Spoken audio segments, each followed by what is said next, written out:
Hi, Michelle here from Bloomella. Thank you so much for joining me here on YouTube for another Bloom in 5. And here we are painting out roses.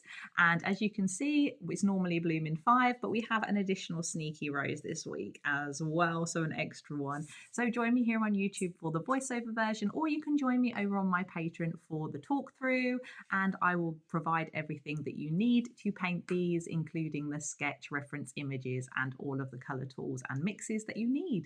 So either way, have fun painting and let's get started. So here we are with our pretty sketches of our 5 roses, but we also have a sneaky additional one I mentioned because it was just too sweet not to paint and include. So we are starting off with our little side view rose at the top there, and we're using some really sweet colour mixes, and moving on to our second one here, which is part of the first rose. It's a lovely coral. We've mixed a lovely pink and orange to create this sweet colour, and we're just starting with the outer rim. I'm using a medium-sized round brush, and I'm just using the tip and pushing down gently to create these sweet little petals, and you can see this is already forming really nicely. Sometimes people struggle with roses because they try and make them too symmetrical, but in real life they're very uneven, so this will help create your roses to look a lot more natural. And you can see I'm doing a lot of gesticulating with my hand because this video will also be featured in real time on my Patreon, where I include all the reference images, the colour talk through, the exact colours and mixes that I'm using, all the tools and everything else you need to know to paint one or all of these roses with me. So I will include the link on my bio on YouTube, and it's also on my website bloomella.art if you want to link over there and have a look. There's some few free tutorials and also some paid ones, so you can have a look if you're interested. So back to our painting, you can see we're just doing some of the stalk. I've also managed to get some paint on my artwork, which is pretty standard with me because I am super clumsy, so there's always going to be some corrections during the painting process. So luckily I have my kitchen roll and water handy just to mop up any mistakes. So now we're moving on to our second large rose, and you can see we're just doing a really nice pale base to get that first layer going. So after that, we're going to add in a little bit more colour, mixing some pretty orange and pinks again, and also a little bit of violet later on as well to create this super pretty colour on this rose. And this is more of an open style one. As you can see, some of the petals are pulled back at the sides, and it's a lot more of an open flower. And similarly to this one at the bottom as well, a lot more detail, and there's a lot more sketch involved in this one. And you can see a lot of the petals are sort of wide and open, so we're allowing for this and adding some of those colours, and you can get some really nice shading in towards the end as well to really help create those nice pretty layers within the flowers. And I'm just cleaning a little bit of my palette. I did accidentally have a little spill the other day, so some of my paints are still quite damp from that, and this did help me clean a little bit of my palette, so a lot of the sections were nice and clean already, ready to start painting. And you can see we're doing a sweet little orange rose on the side, so it's slightly opened up but it's mainly closed, and we're getting in a lot of those darker nice petals at the side. And that's this really sweet like orangey coral colour, which is one of my favourite colours. Yes, super sweet and summery. And then we're moving on to our creamy coloured rose, which is a little bit of a grey cream colour, and we're just mixing a little bit more and adding that and to the first layer, adding a few little darker background leaves, and it's really sweet and like these little heart-shaped bumpy petals, so this one was super fun to paint. And we've also got some lovely little lime mixes going on. So after a quick spot of lunch, I popped back to finish painting for our second layer. So you can see we're just using the tip of the brush. I did mainly you stick with the same brush for this. You don't need a lot of tools to start in watercolour if you haven't actually started yet, or if you're just starting out. I mainly stick with the same brush. You can use varying brushes depending on the type of subjects you're painting, but as long as you have a good quality brush with a nice point, you can get some really nice thin intricate work in there, as well as like pushing down for some more wider sections like we did there with the leaves, adding a little bit more pressure to the brush, and then using the tip we're going around the outside of the leaves there and adding some darker green just to really help that form of the leaf. And you can see we're just still using that same brush, and then we're building up some contrast there on the leaves, which really helps with the depth and helps to appear a lot more 3D. And you can see this one is already starting to take a great shape, and there's some really pretty colours going on.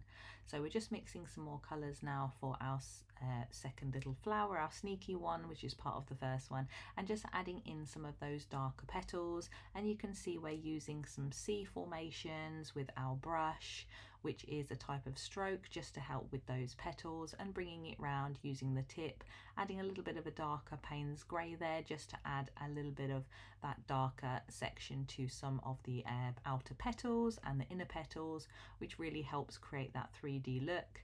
And then you can also add a little bit of violet as well to the center, which really creates that focal point within the flower, so people know that's the center. And then you've got those lighter parts as well, adding that contrast. And now moving on to our rose number 2, you can see we're adding some really sweet outlines and just where there's like shadows on the petals and where they may fall.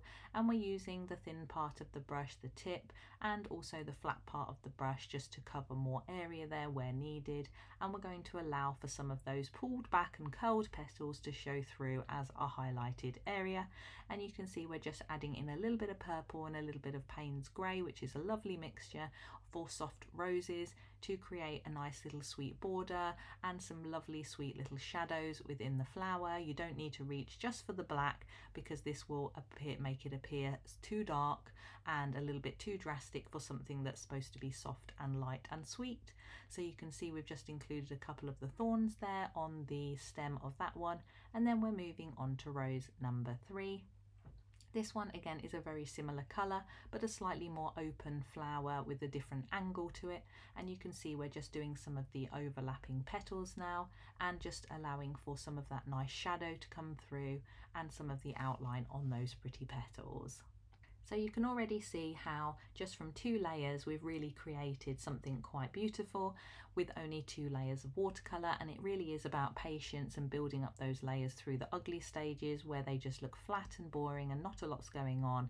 But as soon as you start to build up those layers, you can really see the depth and the contrast, and it's all about being patient and staying with it. And that's what I love about watercolour, because you need to be consistent with it. And even 15 years on of painting, if not longer, I sometimes start a watercolour and I'm not sure how I feel about it, and at the end I think I'm glad I stuck with this, because the end result is really what you're going for and you have in your mind. But sometimes you have that ugly stage in the middle where you think, am I going to get there? But being consistent and sticking with it really helps, and I always fight through now. Even if I'm unsure of whether it's going in the right direction, I keep going and I learn something new every single time, which is important to build your skill showcase within art and watercolour, and that will really help you become a better artist day after day. So here we go onto our third flower, our third rose, and you can see we're just adding in some of those darker colours, and instead of reaching for the black, you can reach for the brown, some light reds, and this will really help create those nice little warm shadows that you're after.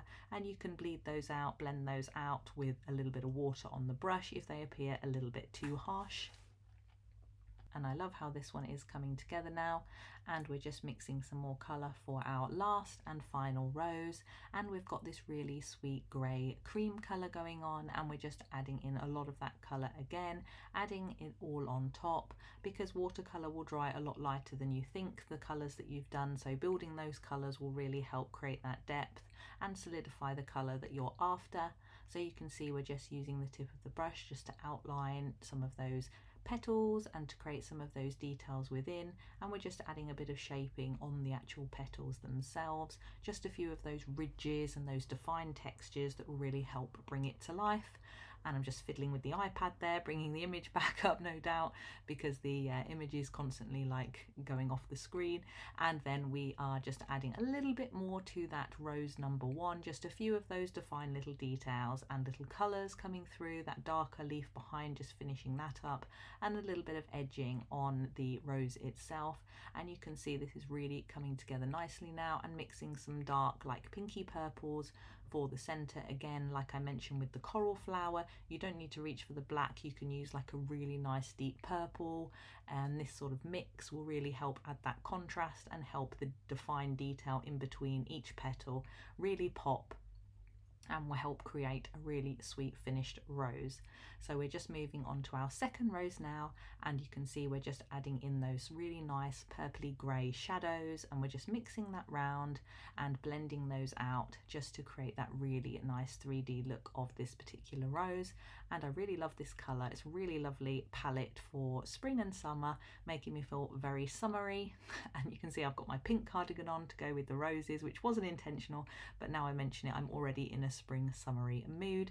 And you can see as well on this one, we're just adding in a few little darker grey details, and again just all about bringing that form together, bringing those shadows, the highlights and the contrast will really help to bring your rose to pop it off the page and create that finished look. And now we're mixing some more coral, and again adding a few darker colours, a little bit of brown, Indian red and things like that to the palette to really help the pop off the page.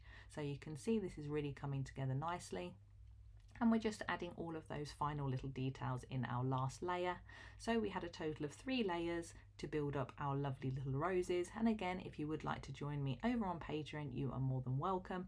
Over there we have all of the reference images, the colour mixes, the tools and the sketches and the talk through of the sketch. I'm trying to think if there's anything else because there's so much over there, and I currently have over 60 tutorials already, and we're currently in May of 26, so there's lots and lots of content over there. So again, thank you so much for joining me and have a lovely day.